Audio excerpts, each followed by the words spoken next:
জাতীয় থেকে আন্তর্জাতিক, প্রান্তিক, জনপদ থেকে নগর, চারপাশে এই মুহূর্তে যা যা ঘটছে তার সবকিছু নিয়ে আমাদের নিয়মিত আয়োজন এখন চারদিক। আপনাদের সঙ্গে আছি আমি নোমান আব্দুল্লাহ। আওয়ামী লীগ নেতা ও বর্ষিয়ান রাজনীতিবিদ তোফায়েল আহমেদের প্রথম জানাজা অনুষ্ঠিত হয়েছে ধানমন্ডির তাকওয়া মসজিদে। এদিকে বাদ মাগরিব জানাজা শেষে কার্যক্রম নিষিদ্ধ দলটির নেতাকর্মীরা স্লোগান দিলে সেখানে উত্তেজনা তৈরি হয়। এক পর্যায়ে বেশ কয়েকজনকে আটক করে পুলিশ।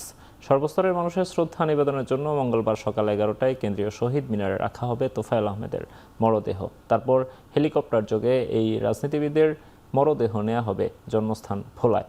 সেখানে বিকেল 3:30টায় আরেক দফা জানাজা শেষে দাফন করা হবে মায়ের কবরের পাশে। সোমবার বিকেল 3:30টার দিকে রাজধানীর স্কয়ার হাসপাতালে চিকিৎসাধীন অবস্থায় তিনি শেষ নিঃশ্বাস ত্যাগ করেন। বার্ধক্যজনিত বিভিন্ন সমস্যায় দীর্ঘদিন ধরে হাসপাতালে চিকিৎসাধীন ছিলেন তিনি। মৃত্যুকালে তার বয়স হয়েছিল 82 বছর। প্রবীণ এই রাজনীতিবিদ দীর্ঘদিন ধরে প্যারালাইজড সহ অন্যান্য শারীরিক সমস্যায় ভুগছিলেন।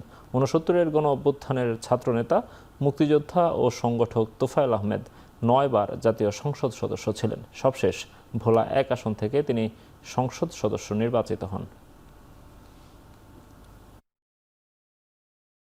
ছাত্র নেতা হিসাবে সেই গণ অভ্যুত্থান এবং মুক্তির যুদ্ধ সময় তার অবদান অনস্বীকার্য।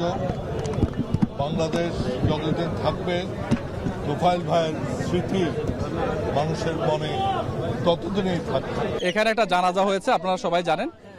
জানাজা শেষে কতিপয় ব্যক্তি এখানেও বিশৃঙ্খলা করার চেষ্টা করেছিল। আমরা তাদেরকে বিশৃঙ্খলা দমনে নিতে আমরা তাদেরকে গ্রেপ্তার করেছি। শিশু রামিসাকে ধর্ষণের পর হত্যার 13 দিনের মাথায় শুরু হলো বিচার। আসামি সোহেল ও তার স্ত্রী স্বপ্নার বিরুদ্ধে গঠন করা হয়েছে 2টি অভিযোগ। মঙ্গলবার থেকে ধারাবাহিক সাক্ষ্য গ্রহণের নির্দেশ দিয়েছেন আদালত। এর আগে দেশের বিচার ব্যবস্থার ইতিহাসে দ্রুততম সময়ে মাত্র 5 দিনের মাথায় এই মামলার চার্জশিট জমা দেয় পুলিশ। সোমবার সকালে আদালতে হাজির করা হয় আসামি সোহেল ও তার স্ত্রীকে। ঢাকার মহানগর শিশু সহিংসতা দমন ট্রাইব্যুনালের বিচারক মাসরুর সালেকিনের আদালতে শুনানি অনুষ্ঠিত হয়। অভিযোগ গঠনের পক্ষে শুনানি করেন এই মামলার special public prosecutor Azizur Rahman Dulu. শুনানিতে রামিসা হত্যার বর্ণনা তুলে ধরেন তিনি। গত 24 মে রামিসা হত্যা মামলায় সোহেল রানা ও স্বপ্না আক্তারের বিরুদ্ধে দেয়া অভিযোগপত্র আমলে নেন আদালত। সরকার দ্রুতই রামিসা হত্যার ন্যায় বিচার নিশ্চিত করবে বলে আশাবাদ জানিয়েছেন বিরোধী দলীয় নেতা ডক্টর শফিকুর রহমান। বলেন, সরকারের দেয়া প্রতিশ্রুতি শতভাগ বাস্তবায়িত হলে রামিসার পরিবার ন্যায় বিচার পাবে। জাতীয় হৃদরোগ ইনস্টিটিউটে চিকিৎসাধীন রামিসার বাবা মায়ের সঙ্গে সাক্ষাৎ করেন জামায়াত আমির। এ সময় পরিবারের সদস্যদের তাদের পাশে থাকারও আশ্বাস দেন তিনি। এই নরপশুর বিচার সম্পন্ন হওয়া নয়, বিচার সম্পন্ন হওয়ার পরে শাস্তি বাস্তবায়নের দাবিতেই আমরা কর্মসূচি পালন করেছি। আমাদের দাবি একেবারেই স্পষ্ট। যারা এইভাবে আত্মস্বীকৃত দর্শনকারী এবং হত্যাকারী, এদের বিচার লম্বা হওয়া মানেই হলো এদেরকে সহযোগিতা করা, মানেই হলো অন্যায়ের পক্ষে নেওয়া, দুষ্কৃতিকারীর পক্ষে নেওয়া। এখানে বিচারটা মাননীয় প্রধানমন্ত্রী তাদের বাসায় গিয়ে আশ্বস্ত করেছেন 15 দিনের মধ্যে বিচার সম্পন্ন করবেন। আমরা দেখতে চাই প্রধানমন্ত্রীর কমপক্ষে এই ওয়াদাটা শতভাগ বাস্তবায়ন হবে।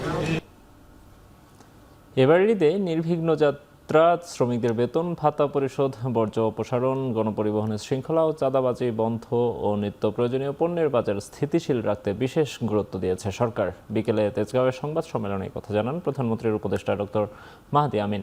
এ সময় তিনি আরও বলেন, সরকার জনসেবা, দায়বদ্ধতা ও জবাবদিহিতা নিশ্চিতের নতুন সংস্কৃতি তৈরি করতে চায়।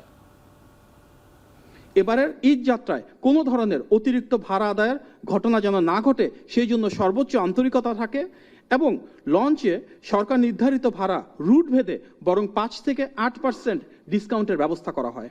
পশুর হাটে ইজারা বহির্ভূত চাঁদা আদায় বন্ধেও কঠোর অবস্থান ছিল। মহাসড়কে পশুবাহী গাড়ি থামিয়ে চাঁদাবাজির ঘটনা অনেকাংশে নিয়ন্ত্রণ করায় বাজারে কৃত্রিম সংকট তৈরি হয়নি। ঈদের দিন এবং তার আগে পরে যে বন্ধগুলো ছিল সেখানে অন্য যে কোনো সময়ের চাইতে নিরাপত্তা যথেষ্ট ভালো অবস্থান। 16 বছরের সব পরিবর্তন হয়তো আমরা 3 মাসে সমাধান করতে পারবো না, কিন্তু 3 মাসে একটি জবাবদিহিমূলক সরকারের পক্ষে যা করা সম্ভব তার সর্বোচ্চটুকু আমরা সর্বোচ্চ আন্তরিকতা এবং দায়বদ্ধতা নিয়ে মাননীয় প্রধানমন্ত্রীর নেতৃত্বে বাস্তবায়ন করছি। ঈদের ছুটি শেষে প্রথম কর্মদিবসে সড়কে ঝরল 10টি প্রাণ। চট্টগ্রামের ফটিকছড়ি ও বাঁশখালীতে আলাদা সড়ক দুর্ঘটনায় বাবা ও ছেলে সহ মারা গেছেন 3 জন। এদিকে নাটোরে ট্রাকের চাপায় প্রাণ গেছে 3 মোটরসাইকেল আরোহীর। সোমবার সকালে চট্টগ্রামের ফটিকছড়িতে বাসের ধাক্কায় প্রাণ যায় মোটরসাইকেল আরোহী বাবা ছেলের। ঘটনার পর বিক্ষুব্ধ জনতা চট্টগ্রাম খাগড়াছড়ি আঞ্চলিক মহাসড়ক অবরোধ করে বাসে আগুন দেয়। এছাড়া চট্টগ্রামের বাঁশখালীতে পিকআপের ধাক্কায় মারা গেছে আরেক অটোরিকশা আরোহী, আহত হয়েছেন 3 জন। এদিকে নাটোরের সিংড়ায় ট্রাক চাপায় নিহত হয়েছেন মোটরসাইকেলের 3 আরোহী। পুলিশ জানায়, বগুড়া নাটোর মহাসড়কের আমতলী ব্রিজ এলাকায় আমবোঝাই ট্রাকটি মোটরসাইকেলটিকে চাপা দেয়। ঘটনাস্থলেই 2 যুবকের মৃত্যু হয়। হাসপাতালে চিকিৎসাধীন অবস্থায় মারা যায় আরেকজন।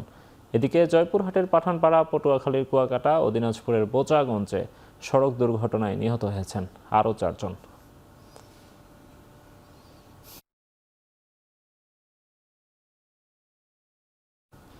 লেবাননে ইসরায়েলের ব্যাপক হামলার জেরে যুক্তরাষ্ট্রের সঙ্গে শান্তি আলোচনা স্থগিত করল ইরান। তাসনিম নিউজের বরাত দিয়ে তথ্য দিয়েছে CNN। এতে বলা হয়, লেবাননে ইসরায়েলি বাহিনীর হামলা অব্যাহত থাকায় এবং যুদ্ধবিরতির অন্যতম পূর্বশর্ত হিসেবে লেবাননকে বিবেচনায় রেখে তেহরান এই শান্তি আলোচনা স্থগিত করার সিদ্ধান্ত নিয়েছে। অবশ্য এই বিষয়ে এখনও কোনো মন্তব্য করেনি যুক্তরাষ্ট্র। অবশ্য এর আগে তেহরানের উপর চলমান বন্দর অবরোধ এবং লেবাননে ইসরায়েলের হামলা ঠেকাতে যুক্তরাষ্ট্রের ব্যর্থতাকে যুদ্ধবিরতির লঙ্ঘন বলে মন্তব্য করেছে ইরানের পার্লামেন্টের স্পিকার ও প্রধান আলোচক মোহাম্মদ বাঘের গালিবাফ। এছাড়া তেহরান ও ওয়াশিংটনের মধ্যকার চলমান শান্তি আলোচনায় সব ইস্যুর পাশাপাশি অবশ্যই লেবাননকে অন্তর্ভুক্ত করতে পুনর্ব্যক্ত করেন আব্বাস আরাগচি।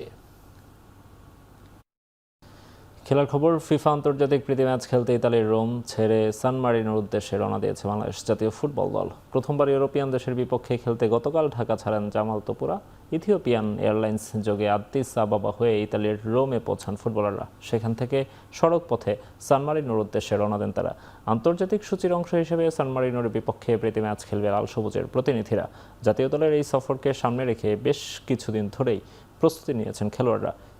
এই ম্যাচের মাধ্যমে প্রথমবার বাংলাদেশের ডাগআউট সামলাবেন যুক্তরাষ্ট্রের কোচ থমাস টুলি।